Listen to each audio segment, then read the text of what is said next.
Welcome back to my channel. আজকে আমরা বানাবো বরফি। এই বরফি যে জিনিসগুলো দিয়ে বানাবো সেগুলি উপকরণগুলি আমাদের বাড়িতে অনায়াসেই পাওয়া যায়। তো খুবই সাধারণ আর সিম্পল উপকরণ যেগুলো আমাদের বাড়িতে থাকে সেগুলো দিয়ে আজকে বানাবো বরফি, যেটা দেখতে একদম পুরো মার্কেটের মতন লাগবে। যেমন টেস্টি তেমনই ইয়ামি খেতে। আপনারা খেলে একদম ধরতেই পারবেন না যেটা আপনারা বাড়িতে বানিয়েছেন। এমনকি এই বরফিটা বানালে আপনারা বাড়িতে আরামসে এক সপ্তাহ অবধি এটাকে স্টোর করতে পারেন, যেটা আমাদের ড্রাই ফ্রুটস আর যে ইনগ্রিডিয়েন্টসগুলো থাকবে এগুলো স্টোর হয়ে যায়। তো এইটা বানাবার জন্যে আমরা এখানে নিয়ে নিচ্ছি ছোলা। যেই ছোলাটা নিয়েছি এই ছোলাটা ভাজা ছোলা আছে, মানে তেলে ভাজা না, শুকনো খোলায় ভাজা ছোলা আছে। তো ছোলাটার যে ছালগুলো আছে না, এগুলো আমি ছাড়িয়ে নিয়েছি। তার সঙ্গে দিয়ে দিচ্ছি আমি কাজু বাদাম। ছোলা যদি 4 কাপ হয়, কাজু বাদাম এখানে 1 থেকে 1.5 কাপ মতন দিয়েছি। কিন্তু আপনাদের মতন যদি মনে হয় কম বেশি সেই হিসাবে করতে পারেন। আর তার সঙ্গে দিয়ে দিলাম 1 কাপ মতন আমন্ড মানে কাঠবাদাম।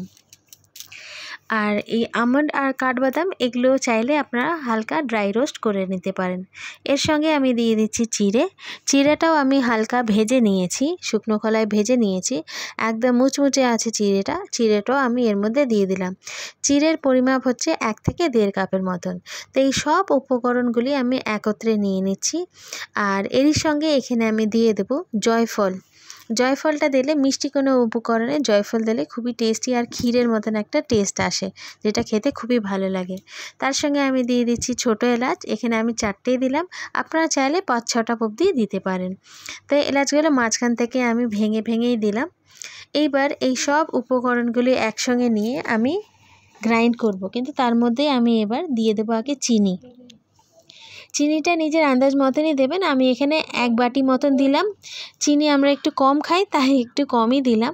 আপনারা যদি মনে চিনিটা একটু বেশি তাহলে সেই হিসাবে 1.5 বাটি মতন দিতে পারেন। আপনারা টেস্ট করে দেখবেন, চিনিটা যদি কম বেশি নিজের আন্দাজ মতন দিয়ে দেবেন। এবার এখানে পুরো গুঁড়ো হয়ে গেছে। এতে আমি দিয়ে দিয়েছি ঘি, মানে দেশি ঘি আমি গলিয়ে এর মধ্যে দিয়েছি। এই ঘিটা আমি এখানে দিয়েছি 50 গ্রামের মতন। এটাও আপনি আপনার হিসাব মতন কম বেশি করতেই পারেন। তো ঘিটা আমি ময়ান দেওয়ার মতন, যেমন আটা মাখলে লুচি বানালে আমরা যে ময়ানটা দিই তেল দিয়ে, সেরকমই ঘিটা দিয়ে ভালো করে ময়ান দেওয়ার মতন মাখিয়ে নিতে হবে পুরো শুকনো এই যে উপকরণ যেগুলো বানালাম, মানে যেমন ছোলা, বাদাম, তারপরে চিড়ে, এগুলোর সঙ্গে খুব ভালো করে মিশিয়ে নিতে হবে। ভালো করে যদি না মিশিয়ে নিই তাহলে এই যে ঘিয়ের ফ্লেভারটা পুরো জিনিসগুলোর মধ্যে, উপকরণগুলোর মধ্যে পৌঁছাবে না। তো দেখুন আমি খুব ভালো করে একদম এর মধ্যে দানা যখন আপনি মেশাবেন একটু দানা মতনও হয়ে যাবে, কিন্তু সেটাও আপনাকে একটু ভেঙে নিতে হবে আর ভালোভাবে এটাকে মিশিয়ে নিতে হবে। এইবার এটাকে আমি বেশ সুন্দর একটা ডো বানিয়ে নেব। কিন্তু ডো বানানোর আগে আমি এখানে জাস্ট একটু দিয়ে দিলাম ফুড কালার। আমি দিয়েছি কেসরি কালার। এটা অপশনাল, আপনারা চাইলে দিতে পারেন, চাইলে নাও দিতে পারেন, বাট যদি দেন তাহলে কালারটা খুব ভালো আসে। তো এর মধ্যে আমি দিয়ে দিলাম এবার দুধ। এবার আপনাকে একটু করে দিয়ে মাখতে হবে, একবারে পুরো দুধ তো দিয়ে দিলে হবে না। আর এই মাখাটা যেটা তৈরি হবে, মানে ডোটা যেটা তৈরি হবে সেটা একদম হার্ড ডো হবে, একদম নরম, যেমন রুটি যেমন বানায় ওরকম অত নরম হবে না। আপনি দেখতে পাচ্ছেন আমি যে মাখছি এখানে বেশ হার্ড ডোটা আছে। এবার যখন ডোটা পুরো ফর্ম করে যাবে, আমি উপর থেকে আরেকটু ঘি ছড়িয়ে দিয়েছি। তাতে কী হবে, ঘিয়ের ফ্লেভারটা খুব ভালোভাবে এখন আসবে আর মাখতেও সুবিধা হবে। দেখুন সবগুলো যেন একত্রে মিশে গেছে, এক জায়গায় হয়ে গেছে। এবার আমি এখানে নিলাম একটা কেক টিন, যেটাতে আমি বেক করি নর্মালি, ওর মধ্যেই আমি এটা নিয়ে নিলাম সবগুলো। ডোটা এবার কি করব, এই কেক টিনটার মধ্যে চারিদিকে ছড়িয়ে দেব।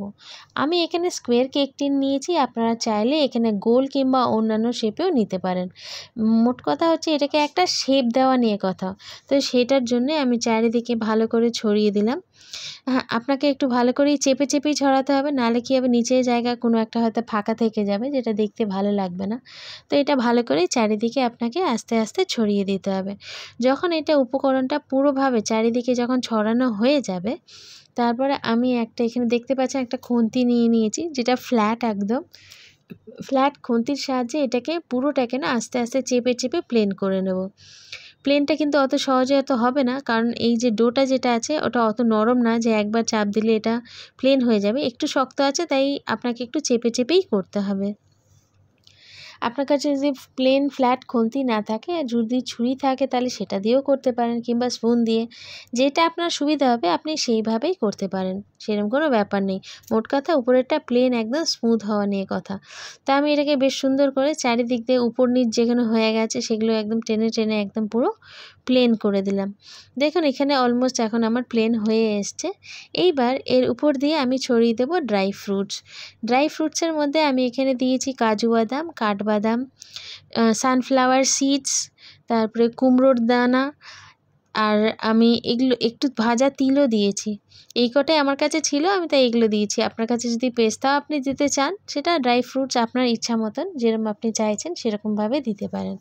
আমি ড্রাই ফ্রুটসগুলো পাতলা পাতলা করেই কেটে নিয়েছি যাতে এটা দেখতে ভালো লাগে। ড্রাই ফ্রুটস আমি চারিদিকে ছড়িয়ে দিলাম। এইবার এই ড্রাই ফ্রুটসগুলো না, এই যে আমি বরফিটা বানিয়েছি তার উপর ভালো করে চেপে চেপে দিতে হবে। তো আমি একটা ফ্ল্যাট বাটির সাহায্যে বেশ সুন্দর করে চেপে চেপে চারিদিকে বসিয়ে দিচ্ছি। নাহলে কি হবে, যখন আমি এটাকে কাটবো, মানে বরফিটা যখন কাটবো কিংবা বরফি যখন তুলে দেব, তখন কি হবে, ড্রাই ফ্রুটসগুলো পড়ে যাবে, বরফিটাই শুধু উঠবে, এটা দেখতে ভালো লাগবে না। তো সেই জন্যে আমি খুব ভালো করে এটাকে চেপে চেপে একদম সমান করে দিয়ে দিচ্ছি। দেখুন বেশ সুন্দর করে চেপে দেবেন। প্রথমে মনে হবে যে চেপে গেছে, তারপরে দেখবেন একটু নাড়াচাড়া করলে বেরিয়ে আসছে, ওই জন্য আমি একদম বেশ ভালো করে চেপে চেপে দিয়ে দিলাম। এখন দেখুন ড্রাই ফ্রুটসগুলো কী সুন্দর বরফিটার মধ্যে বেশ ভালোভাবে একদম চিপকে গেছে। এইবার এটা তো হয়ে গেছে। এইবার আমি কি করব, এখানে বেশ সুন্দর করে ছুরির সাহায্যে এটাকে ভালো করে কেটে নেব। তো এইখানে ছুরিটা একদম বেশ ভালো ধারালো ছুরি দিয়েই কাটবেন, তাহলে কি হবে, সাইজটা বেশ সুন্দরভাবে কেটে বেরিয়ে আসবে। নাহলে কি হবে, মাঝখান থেকে ভেঙে যাবে, ঠিক মতন কাটবে না। ড্রাই ফ্রুটসগুলো দেখুন তাও মাঝে মাঝে উঠে আসছে। তো আপনাকে দেখেই সুন্দর করে এটা আগে কেটে নিতে হবে। সাইজ মানে কীরকম কাটবেন সেটা হচ্ছে আপনার যেটা পছন্দ। আপনি যদি ট্রায়াঙ্গেল চান ট্রায়াঙ্গেল কাটতে পারেন। আপনার যদি বরফি আমি এখানে স্কোয়ার কাটছি, আপনি রেক্ট্যাঙ্গেল, ট্রায়াঙ্গেল যেরকম মনে হবে, স্কোয়ার যেরকম এটা আপনার ভালো লাগবে সেই হিসাবে ছোট বড় আন্দাজে আপনি আপনার মতন কেটে নেবেন। তা আমি এখানে চৌকোই কাটলাম, যেটা মার্কেটে স্কোয়ার সাইজের কালাকান সাইজ পাওয়া যায়, তা আমি সেরকমই কাটলাম। তো স্কোয়ার কেটে নিলাম, আমি দুই দিক দিয়ে খুব ভালো করে কেটে নিয়েছি। তো এটা যখন কাটবেন, মানে আপনাকে এটা দেখতে হবে ছুরিটা যেন নিচ অবধি যায়, নাহলে কি হবে, আপনি তো কেটে দিলেন, যখন খুলবো মানে বার করে নিয়ে আসবো তখন এটা ঠিক মতন সাইজভাবে বেরোবে না, হাফ বেরিয়ে আসবে, হাফ থেকে যাবে, ভেঙে যাবে ওঠাতে গেলে। তো এটা আপনাকে দেখে নিতে হবে যেন ছুরিটা আমার খুব ভালো করে নিচে অবধি গেছে আর বরফিটা খুব ভালো করে কাটা গেছে। তো আমার বরফিটা এখন কাটা হয়ে গেছে। এবার আমি আপনাদের একটা বরফি এর মধ্যে থেকে তুলে দেখাচ্ছি।